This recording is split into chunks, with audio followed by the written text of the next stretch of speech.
Hi everyone, welcome along to this week's episode of the Desire, Dream, Vision podcast. Thank you so much for your support. Don't forget, hit the like and the subscribe button wherever you're watching this and listening, whether you're on YouTube or of course listening on one of the many podcast streaming services, whether it's Spotify or if you're listening on Apple. Really appreciate the support. So this week's guest is a gentleman I have known for a very long time. His name is Mark Ind. We first met at a charity golf tournament, which I played on his team. I got to know him and found out what he did and who he was about, and at the time he was busy running one of the biggest hotels in London. In lockdown, things of course have changed, and he's written his first book, which I'm very pleased to say I helped him publish. It's called 50 Days of Lockdown, and this week's podcast is all about making a change, dealing with adversity and making it work for you. And sometimes you might be on a particular path and you might need to make a little bit of a change. It might not be under your control, it might be someone else's control that has made you make that change. But it's all about grasping the opportunities in front of you. And I had a great chat with Mark about the book and also about adaptability. I hope you enjoy it. So a big welcome to the Desire, Dream, Vision podcast to Mr. Mark Ind. Mark, how are you? Good morning, Michael. Absolutely fantastic. You? Not too bad, thank you. Thanks so much for joining us on the podcast. First of all, tell us a little bit about yourself and introduce yourself to the listening audience. Good morning. I'm Mark Ind, I-N-D. I am a resident in Hampshire, Chandlersford, and most recently I was running a hotel in London Mayfair, the Holiday Inn Mayfair actually, which closed for a big redevelopment back on January the 3rd. So I just got out of the industry just before all these dreadful times and situations arose, and had every good intention, having had over 20 years experience as a hotel general manager, to be going back to that field at some point during this year. But I guess with the pandemic, that has not materialized. So I decided to do other things. Yeah, adaptability is key, and that's what this episode is all about. So kind of how did you adapt? Tell us about that journey. Well, once we got to April, May time, I really thought that we were in a situation that was, I know this word is used quite intensely at the moment, unprecedented situation. And I decided to write a journal. And in my working life, I always use these little black books just to make notes. So I decided to make or take a view on what was going on each day and do a journal. And for no other reason than, you know, these times hopefully would never happen again. And it was something to look back on in the future. So I had data in terms of our personal experiences as a family in lockdown. I always get a newspaper every day, so I had some facts on what was happening on a daily basis. And I just thought maybe that could create some facts for writing a book. So I've written a book, and the book was entitled 50 Days of Lockdown.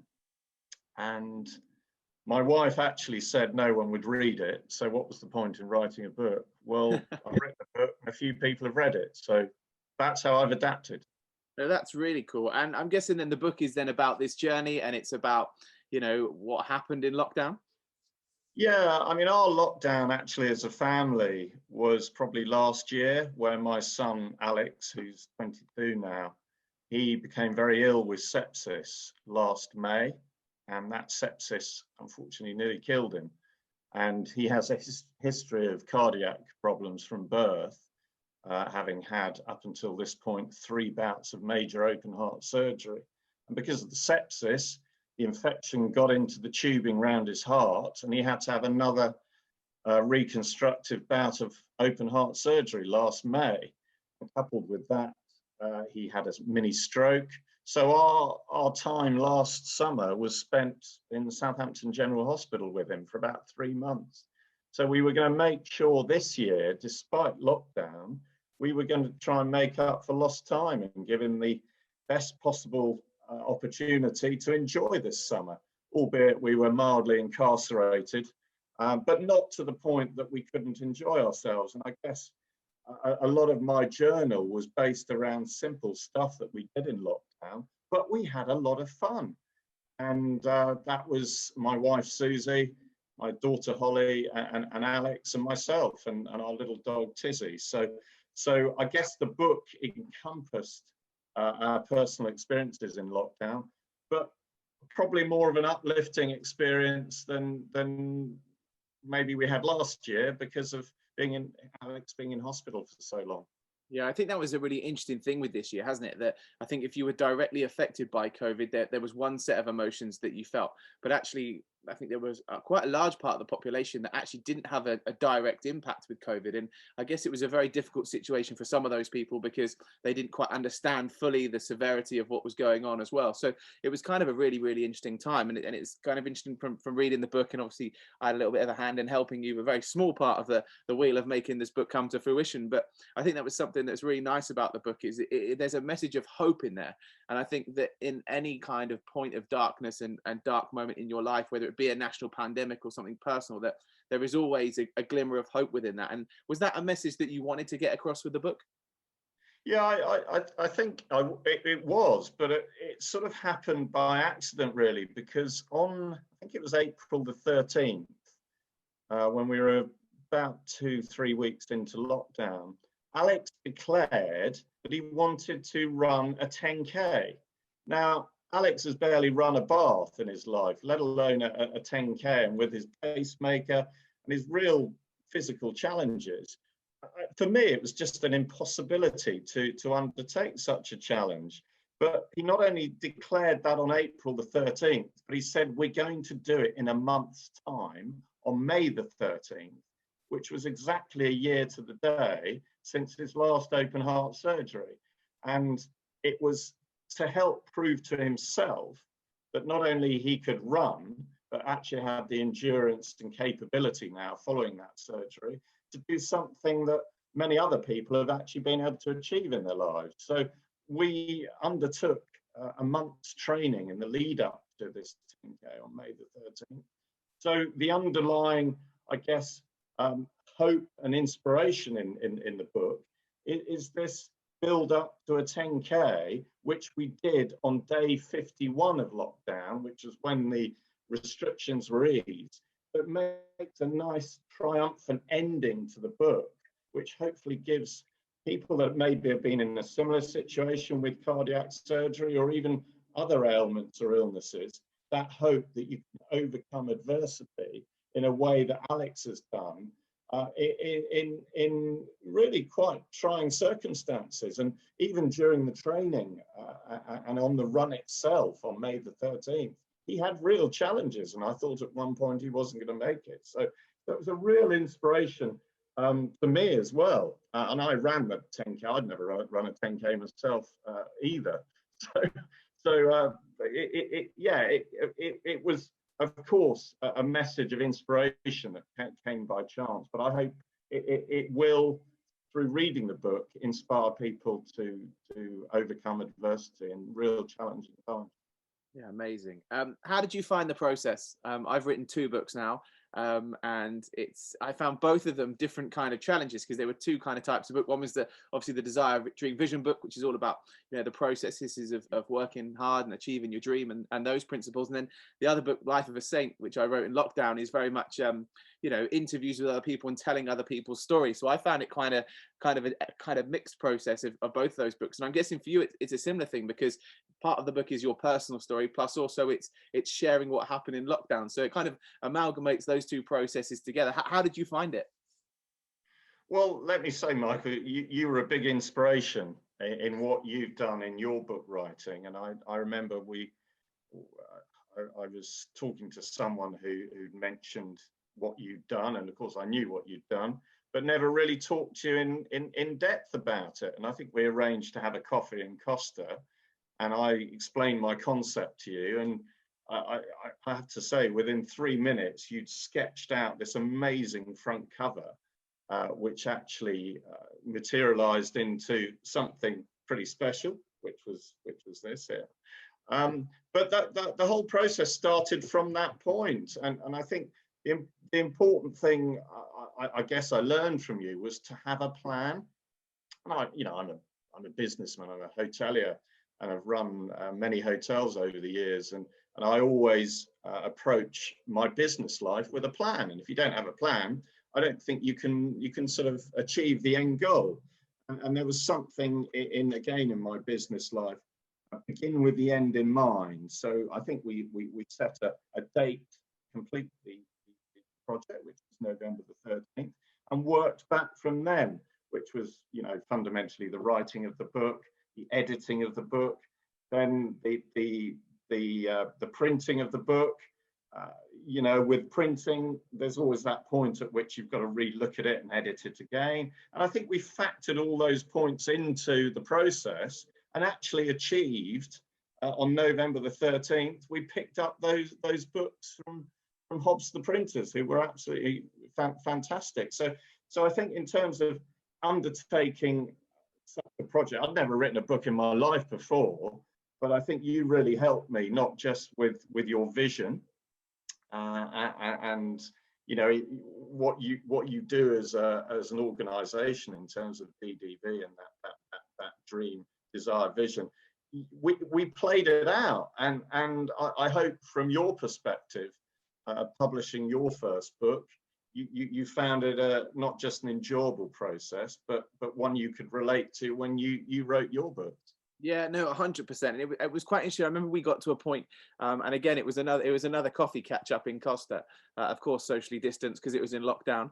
But it was one of those moments, and it was almost like I could see you wanting to throw the towel in. And I've been very lucky. I've never been in that stage with a book, because say DDV was something that I kind of knew about and just wrote it in little small sections. And Life of a Saint was just conveying the stories of these amazing people. So I didn't necessarily have to think about what I was writing in real depth about the players. It was an editing process of picking out their real special moments and the bits that made them like real big memories for them. For you, how did you overcome that hurdle? Because I know we talked about it a bit. Well, I'd actually read up on how to write a book online right from the outset. And don't forget, I started this book actually on June the 30th. So from June the 30th to November the 13th, there was the process we were following. But there was, you're absolutely right, a point at which I'd got 3/4 of the way through, and I actually thought, one, why am I doing this? Two, it's a real hurdle to get over that last quarter of actually finishing a book. And I said to Susie and Holly and Alex, I said, I'm done with this. I don't think it's particularly good. And it was, they gave me the belief to carry on because they'd read excerpts from it and thought, do you know what, Mark, this is great. And then I spoke to your good self, and you said, stick at it. And my advice to anyone writing a book is the first 3/4 are pretty straightforward. But you do come across a barrier at that last quarter, which is you're so close to finishing it, yet you're so far away. And then you've got all the extra processes of editing and re-editing and publishing and printing and all this sort of thing. And I couldn't see beyond those parts of the process. I think until we sat down again and you said, no, stick at it. It's all right. You're on the right lines. And actually, what I was also trying to do, I was trying to incorporate a sequence of events, a chronology, if you like, of what is now history, with my own personal data from what we did as a family, interspersed with this story of Alex and his build up to this triumphant run. So it was a sort of myriad of thoughts, and I was trying to pull it all together. And there are always going to be points where you think, I just can't do this, because don't forget, I'm not an author by trade. It's not something that actually comes naturally to me. Having done it now, I'm certainly in a better place. And I say to people in my business life, once you've experienced something once, you've got the experience and you've got the confidence, and then you can go on and do your second book or encounter the next challenge you've got to encounter. No, you're completely right. And one of my favorite quotes, it's from Batman. It says the night is always darkest just before the dawn. And I think you get those moments in everything. You know, it's something I've experienced in lockdown. I think every single person in the world right now has experienced some kind of adversity or difficulty in this last 12 months. And, you know, it will get brighter. I think we're seeing it turn now as a global human race, that it's changing, which is good to see. Fingers crossed with the vaccine, and fingers crossed it won't be much longer till everything's back to normal. What did you learn about yourself in this process? I think that's always an interesting question to ask. Well, I often talk about this word resilience, and being a hotelier, you have to be resilient. You have to expect the unexpected. You're always up against challenges because as a hotel general manager and with a team around you, you're dealing with the good old British public, the good old international public, and that will always throw up challenges in terms of different situations you have to respond to. So this process of writing a book, it certainly tested my resilience.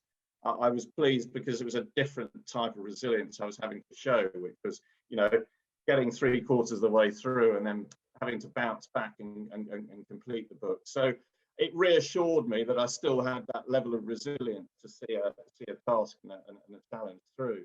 I think you talked about it right at the start, Michael, about this word adaptability.